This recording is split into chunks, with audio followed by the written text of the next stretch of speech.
Help reporter Abdul Razzaq शेर कायनात जे सरदार हज़रत मोहम्मद मुस्तफ़ा सल्लल्लाहु अलैहि वसल्लम जी आमद जे महीने जी मुनासिबत सां जमात इस्लाह अल मुस्लिमीन ब्रांच हाजी बख्शू खान सोलंकी ब्रांच जान मोहम्मद तमरानी मां कसीर तादाद में जमात मदरसा जवाहर अल उलूम नक्शबंदी ताहिरिया छोडाऊं रोड कुंभ में रैली जी सूरत में पहुता। मदरसे जे मतोली खलीफा साईं रहमतुल्लाह ताहिरी हाफिज़ मोहम्मद सालेह भुट्टो ऐं जमात इस्लाह अल मुस्लिमीन सिटी ब्रांच कुंभ जे सदर professor Abdul Sattar Khokhar, general secretary उस्ताद अशरफ तमरानी ऐं ॿियनि संदनि आउदर भाकियूं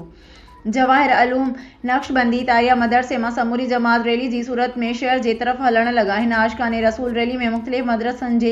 उस्तादनि शागिर्दनि खां अलावा मुख़्तलिफ़ ब्रांचनि जा खलीफ़ा साईं खलीफ़ा वाजिब खोसो, खलीफ़ा मोहम्मद सलीम सोलंकी, खलीफ़ा मोहम्मद परियल तमरानी, हाफिज़ अब्दुल समद तमरानी, हाफिज़ नवीद सैतो, उस्ताद मोहम्मद इलियास तमरानी ऐं कुंभ जे शहरनि पिण वॾे अंग में शिरकत कई। हिन आशिकाने रसूल रैली में केतिराई आलम ऐं नात ख़्वान शामिल हुआ जिन शहर जे मुख़्तलिफ़ हंधनि ते नातूं ऐं मुख़्तसिर तक़रीरूं पिण कयूं। आशिकाने रसूल जो इख़्तिताम मदरसे में थियो।